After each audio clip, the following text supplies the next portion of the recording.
रघु ने जैसे ही किताब उठाई, अचानक हवेली की सभी आत्माएं उसके चारों ओर जमा हो गईं। किताब को पढ़ने के लिए रघु को उस प्राचीन भाषा को समझना था, लेकिन किताब अपने आप खुल गई और शब्द उसके सामने चमकने लगे। किताब के पहले पृष्ठ पर लिखा था, इस शाप को तोड़ने के लिए तुम्हें अपने सबसे बड़े डर का सामना करना होगा। अगर तुमने डर के आगे घुटने टेक दिए तो तुम्हारी आत्मा भी इस हवेली में कैद हो जाएगी। अंतिम परीक्षा।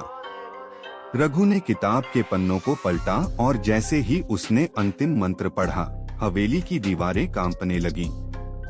अचानक एक अजीब सी शक्ति उसके सामने प्रकट हुई, एक विशाल प्रेतात्मा जो इस शाप की रक्षक थी। उसकी आंखों में अंगारे जल रहे थे और उसकी उपस्थिति इतनी भयानक थी कि रघु का दिल तेजी से धड़कने लगा। प्रेतात्मा गरजते हुए बोली, तुमने हमें मुक्त करने की कोशिश की है, लेकिन इसके लिए तुम्हें अपनी सबसे बड़ी कुर्बानी देनी होगी। क्या तुम इसके लिए तैयार हो?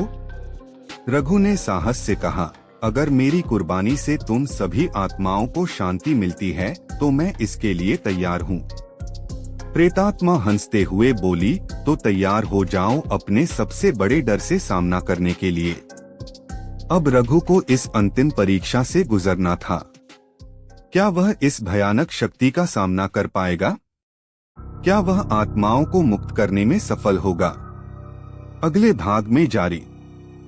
रघु के सामने प्रकट हुई विशाल प्रेतात्मा, जिसके आंखों में अंगारे जल रहे थे, हवा में तैरती हुई उसकी ओर बढ़ी।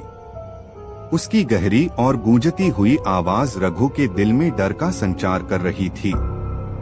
हवेली के चारों ओर फैली ठंडक और अंधकार अब और भी भयानक लगने लगे थे, लेकिन रघु ने अपने मन को शांत रखा, क्योंकि उसे पता था कि अब वही अंतिम परीक्षा थी।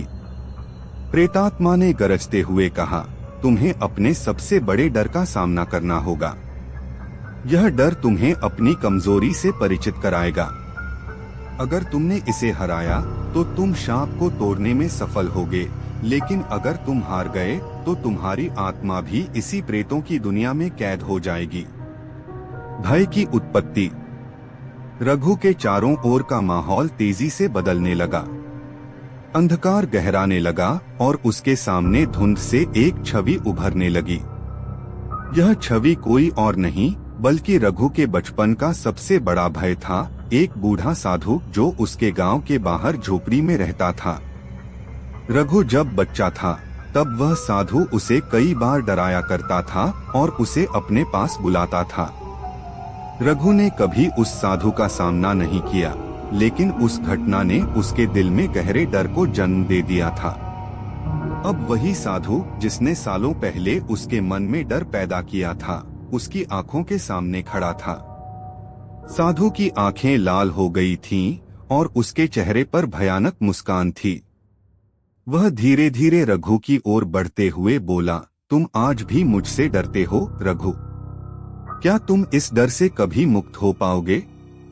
डर से सामना। रघु ने खुद को संभालने की कोशिश की, लेकिन उसकी टांगें कांपने लगीं। साधु की उपस्थिति इतनी भयावह थी कि उसकी सांसें तेज हो गईं। उसने आंखें बंद कर लीं और खुद से कहा, यह केवल मेरे मन का भय है, यह वास्तविक नहीं है। मुझे इसे हराना होगा।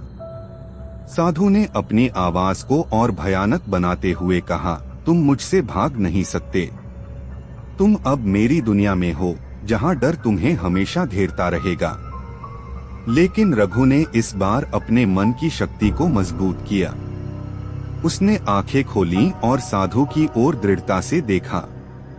वह अब जान चुका था कि यह केवल उसका मन ही था जो इस भूतिया छवि को पैदा कर रहा था। वह साधु की ओर बढ़ा और जोर से कहा, तुम मेरे डर का हिस्सा हो, लेकिन अब मैं तुमसे नहीं डरता। जैसे ही रघु ने यह शब्द कहे, साधु की छवि धीरे धीरे धुंध में बदलने लगी। उसकी भयानक हंसी बंद हो